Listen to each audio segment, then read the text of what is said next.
आचार संहिता लगते ही एक्टिव हुआ अमेठी प्रशासन।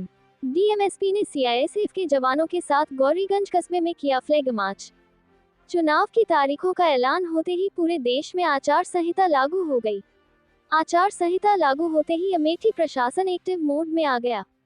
डीएम और एसपी के नेतृत्व में गौरीगंज कस्बे में सीआईएसएफ के जवान और कई थानों की पुलिस फोर्स ने फ्लैग मार्च किया। वहीं नगर निगम द्वारा पोस्टर बैनर भी उतारे जाने लगे। दरअसल चुनाव आयोग ने आज लोकसभा चुनाव की तारीखों की घोषणा कर दी। चुनाव की घोषणा होते पूरे देश में आदर्श आचार संहिता लागू हो गई। आचार संहिता लागू होते ही अमेठी का पुलिस प्रशासन एक्टिव मोड में आ गया। अमेठी डीएम निशा अनंत और एसपी अनूप सिंह के नेतृत्व में एसपी ऑफिस से फ्लैग मार्च निकाला गया। फ्लैग मार्च में सीआईएसएफ के जवानों के अलावा कई थानों की फोर्स भी शामिल हुई। इस दौरान अधिकारियों की गाड़ियों में लगे हूटरों को भी बजाया गया। गौरीगंज एसएसपी ऑफिस से निकला फ्लैग मार्च अमेठी रोड सब्जी मंडी होते हुए आबादी वाले इलाकों में जाएगा। इसके बाद एसपी जाकर ऑफिस जाकर फ्लैग मार्च समाप्त होगा। वही आचार संहिता लागू होते ही अमेठी के चारों नगर निकायों में होर्डिंग और बैनर उतारने का सिलसिला शुरू हो गया। गौरीगंज, अमेठी, मुसाफिरखाना और जायस कस्बे में नगर निगम के कर्मचारियों ने दीवारों और खंभों पर लगे पोस्टर बैनर को उतरवा दिए। 5वें चरण में अमेठी में 20 मई को वोटिंग होगी। 26 अप्रैल से नामांकन की प्रक्रिया शुरू हो जाएगी। किस तरीके से प्रशासन तैयारी कर रहा है? आज जैसा कि आप लोग अवगत हैं, आचार संहिता लागू हो चुकी है।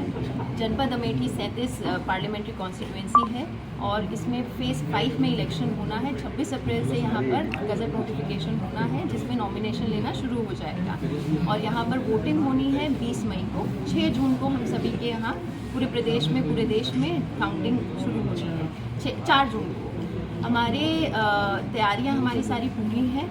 हम लोगों ने विभिन्न टीम्स बना ली हैं। सेक्टर्स, जोन्स की ट्रेनिंग हो चुकी है। एफएसटी, एसएसटी, वीवीटी, बीएसटी सभी की ट्रेनिंग हो चुकी है। 28 प्रकार के कार्यों के लिए नोडल ऑफिसर्स नियुक्त हो चुके हैं, उनकी भी ट्रेनिंग हो चुकी है। तो तैयारी के मामले में हमारी तैयारी पूरी है कि हम लोग शांतिपूर्ण और निष्पक्ष इलेक्शन कराएं। Thank you.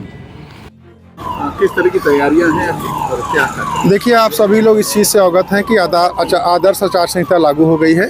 हम लोग अपनी पूरी पुलिस फोर्स के साथ और प्रशासन की फोर्स के साथ इसको कड़ाई से अनुपालन करा रहे हैं। 5वें चरण में हमारे यहाँ मतदान है। अमेठी का चुनाव पूरे देश और दुनिया की नज़र इस पर रहती है। सभी पुलिस फोर्स को ब्रीफ कर दिया गया है। जो इलेक्शन से जुड़े अधिकारी और पदाधिकारी हैं उनकी कई लेवल पर ट्रेनिंग हो चुकी है। अभी आप देख रहे होंगे कि सीआईएसएफ की एक टुकड़ी के साथ हम लोग एरिया डोमिनेशन और फ्लैग मार्च की कार्रवाई कर रहे हैं।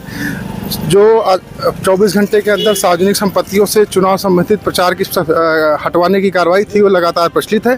आप देख भी रहे होंगे, आपको इस तरह का कुछ दिख भी नहीं रहा होगा और ये प्रक्रिया अगले 24 घंटे तक चलेगी। और हमारी पुलिस फोर्स इस चीज़ के लिए ब्रीफ कर दी गई है कि इलेक्शन में किसी भी तरह का कोई भी किसी का पक्षपात करना या किसी भी तरह का आरोप उनके ऊपर लगे ऐसा स्थिति नहीं आनी चाहिए। हमारी अंतर जनपदीय बैरियर चालू हो गए हैं। हमारे 32 जगहों पर जो विभिन्न जनपदों से सीमाएं लगती हैं वहाँ पे चेकिंग और फ्रिस्किंग चालू है। जो भी अवैध गतिविधियाँ, अवैध कार्रवाई, अवैध व्यक्ति, वस्तु, वाहन जो यहाँ से गुजरते हैं उनको हमारी कड़ी नज़र रहेगी और हम लोग चुनाव को निष्पक्ष और शांतिपूर्ण कराने के लिए पूरी तरह से तैयार हैं। फोर्स क्या स्थिति है? देखिए, हमारे पास अभी बाहर से जो फोर्स मिली है वो हमें एक सीआईएसएफ की कंपनी मिली हुई है और बाकी हमारे जनपद का जो फोर्स है वही हमारे पास उपलब्ध है। सीआईएसएफ फोर्स का इस्तेमाल हम लगातार विभिन्न क्षेत्रों में, विभिन्न थाना क्षेत्रों में, भीड़ भाड़ वाले इलाकों में एरिया डोमिनेशन के लिए कर रहे हैं। उद्देश्य बस ये है कि जनता में किसी प्रकार का भय ना हो और स्वतंत्र और निष्पक्ष तरीके से अपने मताधिकार का प्रयोग कर सकें।